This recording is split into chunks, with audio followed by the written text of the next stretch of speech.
Today, cars are the best they have ever been in history. But would you believe that the Nazis made these cars even faster? I'm not talking about brands like BMW or Mercedes. Specifically, I'm talking about people like Hermann Goering. It's true. I'll jump into this right after this message from my sponsors. Have you ever Googled your name?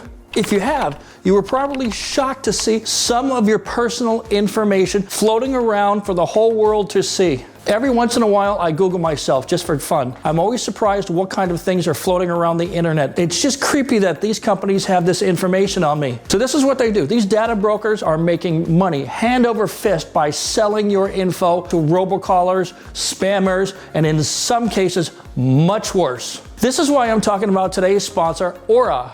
Aura can identify data brokers who are exposing your information and then submit opt-out requests on your behalf. Brokers are legally required to remove your info if you ask them to, but they make it super hard to do that. So let Aura handle all of it for you. Now you can get off of all of those lists. You can try Aura free for 2 weeks using my link here below, aura.com/Craig. Aura does so much more to protect you and your family from online threats that you can't even see. It's really easy to set up, so you don't have to bother downloading several different apps just to get things like parental controls, antivirus, VPN, password management, identity theft, insurance, and even more. You get everything at one affordable price. So let Aura do all the hard work of keeping you safe online so you can focus on other tasks with peace of mind.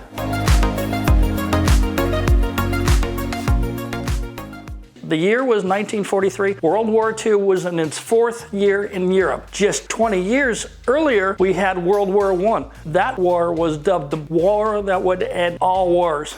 Turns out it didn't end all wars or any wars. But as it was in the First World War, the skies over Europe were hotly contested by the LUFtwaffe and the Allied air forces. While the aircraft from the First World War were made mostly with paper and wood, were controlled by cables, by the time World War II broke out, aircraft were much better. A World War I fighter plane could only go about 120 miles an hour. By 1943, some of the fighter planes could go over 400 miles per hour, and some even go about 450 miles an hour.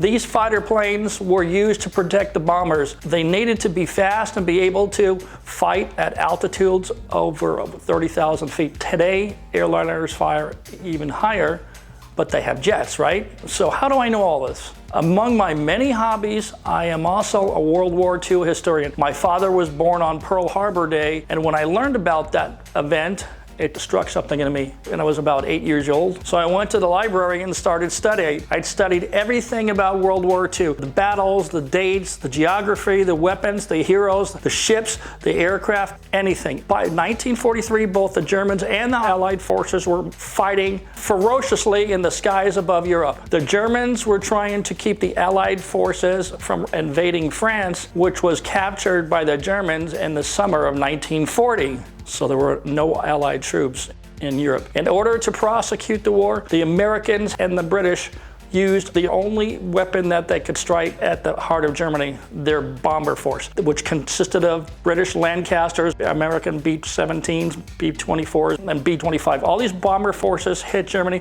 with 2.7 million tons of bombs during World War II. These bombers flew at altitudes of 30,000 feet. At that altitude, their air is so thin that you had to wear oxygen masks all the time. So as you can imagine, the German fighter planes wanted to get up to the altitude of the bombers so they can shoot them down before they drop their bombs. Makes sense, right? But that was not a very easy thing to do back then. So if you didn't know, nearly all aircraft on both sides were using gasoline power plants, which drive the propellers.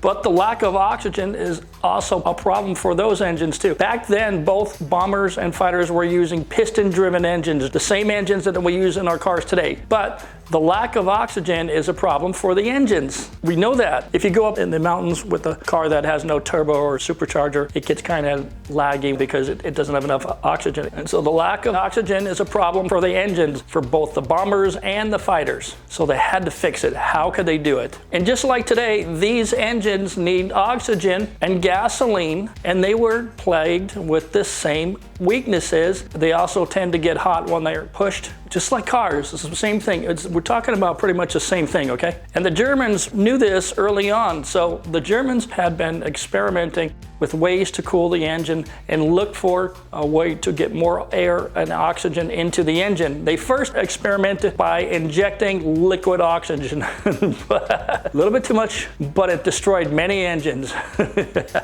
At the time, though, the Germans were already ahead in aircraft design, and the Allied bombers were pretty much sitting duck at the start of the war. So both sides were looking for solutions. And so for the first 3 years, the British struggled to find out their German secret. The German planes were far superior to the British analysis. But after the British shot down a German bomber, they reverse engineered the aircraft. Basically, when they tore it apart, the British were flabbergasted. They discovered that the Germans were way ahead of the Allies. They discovered that they were using laughing gas, aka NOS. I need NOS. Nitrous oxide. The British were listening to the conversations of the fighter pilots that got shot down, and those pilots were talking about the ha ha ha ha ha. That means laughing gas. It took the British intelligence a year to figure out what they were talking about. What had happened is the Germans tried nitrous oxide. This was much better because, as we know, nitrous oxide cools down the cylinders, and when it splits into nitrogen and oxygen, it helps to make more power, and it does it instantly. It's kind of like a scramble boost, if you know what I'm talking about. The downside was that engines of that time were at their limits, so the nitrous shot was saved for a short burst and only at high altitude. If you've ever screwed around with nitrous oxide too much, you can blow the engine up, right? That was what happened with the Germans. So in 1944, a German bomber got shot down in Britain. The Brits found it, and they reverse engineered this aircraft too. The Brits came up with their own nitrous system and then installed it in the twin-engine Mosquito bomber. So the Brits were pretty satisfied at that time that they had learned the German secret. But then about 2 months later, a Messerschmitt Bf 109G crash landed in England. Again, the Brits were shocked. They tore it apart. They discovered that this fighter was also using methanol injection system alongside the nitrous. Now we're on something. You got two power adders, right? And since the British and the Americans were allies, their findings were passed along to the Americans, and they started experimenting too. The Americans were already using supercharging in their P-40 Warhawk fighter, but it was only a single stage supercharger, so it was useless about 15,000 feet, so it didn't much.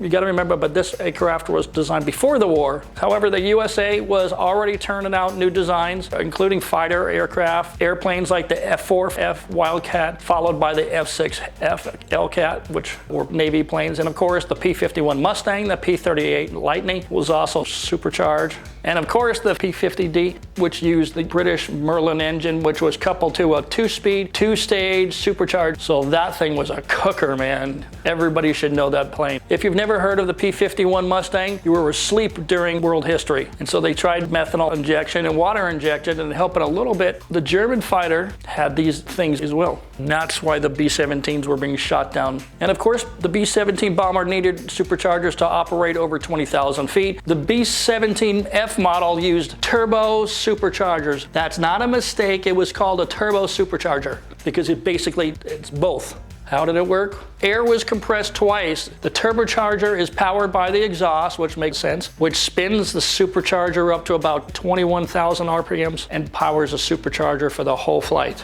This was even developed before the war. And so after the war, the pilots and mechanics went home. The mechanics brought home their knowledge of internal combustion engines, and they went on their way. And some of these mechanics just happened to be hot rod guys. See where I'm going? Over the years following the World War II, drag racers learned how to build engines, how to take advantage of exotic fuels like alcohol, methanol, nitrous oxide, and how to exploit water injection, and most of all, how to leverage forced induction, turbos, superchargers, all that kind of stuff. See where I'm going? Today, almost all car makers are relying on turbochargers to meet fuel mileage regulations and emission requirements established by the tyrannical, non-elected EPA. Hello, EPA. Can you hear me? Let me turn it up. The bright side, of course, is this. Now that our cars have ECUs, turbos, superchargers, the standard passenger cars of this time are making horsepower numbers that would be impossible back in 1970s when I was starting to get into cars. If you've ever seen the Smokey and the Bandit Trans Am, that car made 180 horsepower out of a 6.6 liter engine. My wife's Audi S3 makes 306 horsepower out of 2 liters, and the Corolla GR makes 300 horsepower with just 1.6 liters. That is progress. I have lived through gas prices as low as 69 cents. I remember when you could buy 98 octane here in California at the pump. Not anymore. I also remember the first catalytic converters. So we are in a golden age, boys and girls. Times are changing again as we make the change to EVs at gunpoint from our government, right? More or less, right? Anyway, that's it. I just wanted you to hear that piece of history. It's all true, and it's just fun history because I like cars and I like World War II history. Okay, guys, thanks for watching, everybody. I'll see you next week. Bye.